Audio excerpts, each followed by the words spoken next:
1 Timotius 6 ayat 10.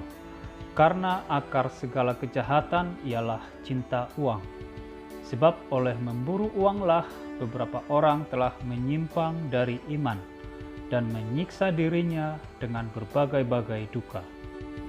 Ya, shalom, amang inang Bapak Ibu penggemar ataupun pengikut channel kami di KOR HKBP Altim P Sepahutar.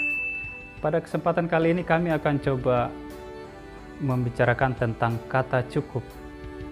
Karena di minggu kemarin ketika kami ke gereja, di situ disebutkan bahwa kita harus mensyukuri segala yang kita miliki. Dan itu adalah semuanya adalah pemberian Tuhan. Semua yang kita miliki, baik itu anak, orang tua, harta, tubuh, fisik, dan sebagainya, itu adalah pemberian Tuhan. Ketika Tuhan memberikan, jangan pernah kita bersungut-sungut ataupun tidak rela ataupun tidak mau menerima. Ingat, itu adalah pemberian Tuhan. Ketika kita diberikan seperti itu, berarti yang bisa kita perbuat adalah mensyukurinya dan katakanlah cukup untuk itu. Ketika kita tidak mensyukuri, maka sesuatu akan terjadi. Ketika tidak mensyukuri, maka iblis akan segera bekerja. Dia akan mendampingi Anda kemanapun Anda melangkah, baik secara online maupun offline. Jadi iblis itu cukup pintar saat ini. Ketika manusia juga bisa online dan offline, maka iblis juga bisa secara online dan offline. Dan itu bisa kita lihat. Secara online, iblis akan datang bekerja menghampiri kita. Ketika kita merasa harta kita tidak cukup, maka kita akan coba melakukan hal-hal yang di luar kewajaran. Misalnya dengan korupsi ataupun mengambil yang bukan hak kita, ataupun juga mempersulit orang sehingga dia memberi uang pelicin. Itu adalah pekerjaan-pekerjaan iblis. Dan tentunya kita akan diarahkan iblis bagaimana supaya menikmati hasil itu, supaya menyenangi hasil itu. Dan kita akan diarahkan untuk menjauhkan Tuhan. Itulah pintarnya iblis. Dia bisa bekerja untuk mengarahkan langkah kita ke jalan yang tidak benar. Ketika iblis sudah mulai bekerja, maka dipastikan kalau kita tidak kuat iman kita, maka kita akan terbawa dengan keinginan si iblis. Dan tentunya Tuhan akan kita tinggalkan. Walaupun memang kita tidak langsung meninggalkan Tuhan, mungkin kita tetap juga ke gereja, tetap juga latihan paduan suara, tetap juga mengantarkan anak kita sekolah minggu.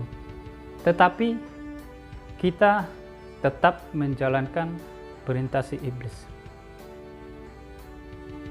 Itu karena kita tidak mensyukuri, kita tidak merasa cukup dengan harta yang kita miliki.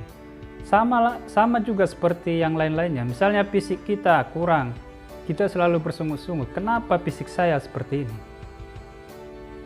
Sehingga kita pun melakukan hal-hal misalnya operasi yang mungkin bisa membahayakan kita. Satu lagi, ketika kita merasa tidak cukup dengan apa yang kita miliki di dalam satu keluarga, misalnya kita tidak cukup dengan penampilan istri kita, penampilan suami kita, maka ini adalah akan membuat kekacauan di dalam satu keluarga. Ketika kita tidak mensyukuri suami kita, apapun bentuknya, fisiknya, yang diperbuat suami kita, itu adalah pemberian Tuhan. Syukurilah. Ketika kita mensyukuri, maka semuanya akan bisa berjalan. Bersyukur sambil berdoa kepada Tuhan. Mengucap syukur kepada Tuhan. Jangan sampai karena kita tidak merasa tidak cukup kegantengannya, kecantikannya, ataupun penampilannya, atau fisiknya, sehingga kita mulai akan digoda iblis lewat jalur-jalur online. Banyak sekarang jalur online yang membuat atau mengacaukan satu keluarga. Banyak perceraian disebabkan oleh HP, awalnya dari HP. Misalnya dari suatu grup alumni, ketika di rumah sudah tidak betah ataupun tidak suka penampilan dari suami atau istri, maka iblis akan datang melalui grup itu, dan kita akan digoda untuk bernostalgia dengan teman-teman kita, yang tentunya ini bisa merusak hubungan suami istri. Maka karena itu, kata cukup dan bersyukur itu bisa kita terapkan dalam kehidupan kita. Pastikan kata cukup dan bersyukur itu selalu ada dalam kehidupan kita. Mensyukuri kepada Tuhan itu adalah bentuk kita menerima apa yang diberikan Tuhan kepada kita. Itu saja untuk kesempatan kali ini. Mudah-mudahan hal yang singkat ini bisa membuat kita lebih paham dan mensyukuri apa yang diberikan Tuhan kepada kita. Jangan lupa Bapak Ibu untuk subscribe dan like dan berikan komentar yang terbaik. Jumpa lagi di video kami berikutnya.